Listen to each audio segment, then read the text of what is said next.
when a top-secret experimental weapon vanishes into the depths of the Emerald Fang jungle, an ungoverned, booby-trapped region crawling with private militias and rogue AI drones. The world's superpowers deploy armies to retrieve it. China sends cyber ninjas to hack and manipulate enemy networks. Russia deploys Spetsnaz stormtroopers to seize key outposts.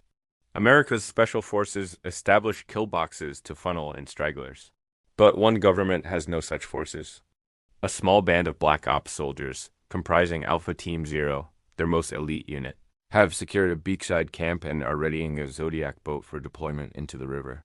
Each man is armed to the teeth with the latest assault rifles, pistols, and grenades. The 5 members of Alpha Team Zero assemble around a holographic display showing the layout of the compound. Skull Pierce runs a hand through his shaved head, his face grim. Kato navigates the outer perimeter. Skull Pierce leads his men through the labyrinthine corridors. Tanaka guides them expertly through the shadows, avoiding laser grids and pressure plates. There they find the door ripped from its hinges and the black box missing. A single word is scrawled on the wall in what appears to be blood. I was here. Pierce grimaces. He should have known better than to trust the Japanese. From the corner of his eye, he sees a pair of glowing eyes peering at him from the foliage. Slowly, a massive tiger emerges from the underbrush. Its fur is the color of burnished gold, its eyes burning embers in the gloom. With a low growl, the tiger advances, baring its fangs. Kato remains motionless, his gaze locked on the beast. When the tiger is close enough, Kato strikes, launching a shuriken that strikes the beast squarely in the forehead. The tiger roars in pain, staggering back. As Kato closes in, the tiger lashes out with its claws, raking down across Kato's chest. Kato blocks the attack with his forearms, but the tiger's claws leave deep gouges in his flesh. Kato presses his attack, dodging the tiger's snapping jaws and pounding fists. Finally, he manages to land a kick to the tiger's midsection, sending it crashing to the ground. Kato stands over the fallen beast, his chest heaving. He knew this day would come. The jungle is alive, and it remembers the sins of his ancestors. Now it is taking its revenge. They are honorable to a fault and clearly have designs on the black box themselves. From the corner of his eye, he sees the earth split open, spewing forth a black ooze that quickly solidifies into a pair of clawed hands. With a mighty roar, the creature bursts from the ground, its eyes blazing with hatred. Kato knows what he must do. Activating the self-destruct, he leaps onto the back of the creature and locks his fingers around its neck. Together, they plummet into the heart of the jungle, taking the secrets of the Fang with them. With a growl, Pierce turns and exits the vault. Outside, he finds Tanaka waiting for him, his eyes wide with fear. Pierce demands answers, but Tanaka has none. Suddenly, Kato appears from the shadows, landing silently behind the cowering major. Drawing his katana, Kato offers Tanaka the opportunity to end his own life. Seizing the proffered blade, Tanaka brings it up under his chin and closes his eyes. Pierce watches impassively as Tanaka's life ebbs away. Suddenly, among them is Dr. Emily Carter, an expert in xenotechnology, and the woman who recovered the black box. She is bruised and battered, but otherwise unharmed. According to Carter, the self-destruct weapon is designed to detonate upon activation. Its purpose is not to destroy, but to erase. The weapon emits a concentrated beam of white light that burns away all matter, leaving nothing behind but pure energy. When activated, it would render the Emerald Fang and all its inhabitants into pure energy, leaving nothing behind but a void. Only Shin Kato know this now. An alarm blares.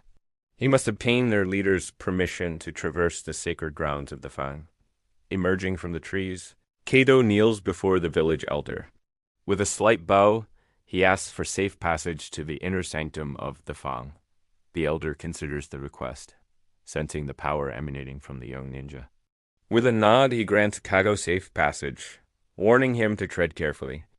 The Fang is an unforgiving place, especially for outsiders. Kato thanks the elder and disappears into the jungle. Spotting a pair of guards, Skull Pierce raises his hand, motioning for silence. One of the guards frisks a nearby technician, searching for contraband. To Pierce's surprise, the guard finds a small radio and confiscates it. Turning to Tanaka, Pierce demands an explanation. Tanaka bows his head in shame. Apparently, one of the technicians had smuggled a radio inside to listen to broadcasts from his homeland. But there is no time to dwell on this setback.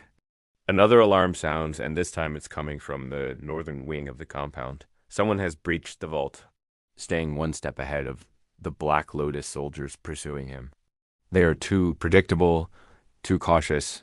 He can sense their presence through the forest floor, hear the thump of their footsteps through the canopy overhead. Kato takes a deep breath, calming his nerves. The hunt has begun and the prey are unaware. He is a seasoned soldier with a storied career, but lately his missions have been increasingly bizarre, going behind enemy lines to recover alien technology. And every time he does, someone from above eliminates the entire recovery team except him. He is expendable, and he knows it. Suddenly, the door opens and a man steps inside, tall and wiry with close-cropped dark hair and intense eyes. Major Kenji Tanaka of the Japanese Defense Force, he is Skull Pierce's contact inside the compound. With a slight bow, Tanaka explains his infiltration team will open a hole in the eastern perimeter, allowing Alpha Team Zero to enter undetected. Once inside, they are to proceed directly to the vault, located deep within the northern wing of the complex. There, they will extract the black box and rendezvous with the pickup team. Simple enough. They possess night fishing goggles, heavy armor, and enough firepower to level a small village. The first wave of the attack begins. Heavy weapons fire erupts from the east as tanks roll through the main gate, engaging the guards and patrols. To the north, Black Lotus soldiers open fire on Nihon's infiltration team, but they have anticipated this. Just before dawn, the diversion was launched, allowing Tanaka's men to slip inside unnoticed.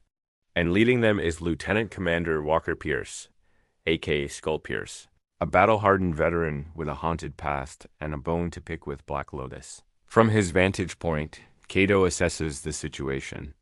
The team is well armed but sloppy. Their commander is skilled but reckless.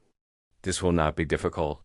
With practice ease, Kato slips into the forest, his footsteps muffled by the thick undergrowth. He keeps to the shadows, moving from tree to tree, always keeping the element of surprise at his back. Using his binoculars, he tracks the zodiac through the foliage, watching as it splashes into the murky water and disappears from view. Kato smiles. The hunter has become the hunted. It is the island nation of Nihon, the last of the great samurai clans, their warriors long ago supplanted by rival Japan's megatech. Emerging from the trees, he perches atop a boulder overlooking the river. Below him, the team emerges from the river, weapons raised, scanning the trees. Kato remains motionless until they pass, letting their heightened senses guide them further into the trap. Deeper in the jungle, the river widens, revealing a hidden clearing. At its center is a large research facility, housing hundreds of scientists and support staff, working around the clock to reverse engineer recovered alien artifacts. Among them are members of the Illuminati, a secret society obsessed with obtaining extraterrestrial technology to usher in a new world order. They made a deal with the devil and won. Now they must pay the price. But Nihon still possesses an ace, the last of the caged no shinobi or ninja of the Emerald Shadows. Kato, washed ashore as a babe in a basket outside the gates of the island fortress centuries ago, has been trained his entire life for this moment. As a boy, he scaled the towering walls of the great dojo, honed his body and spirit with meditation and martial arts. He mastered the ways of ninjutsu, learning how to be the ultimate killing machine and disappear. And now he will need every last bit of that training, because when he infiltrates the Emerald Fang, he does so alone. There will be no backup, no recognition if captured, and no second chance. His mission is simple: get in, get the asset, and get out. If he fails, the world could end. If he succeeds, he might just become its only hope. Kato descends from the sky like a gargoyle emerging from smoke.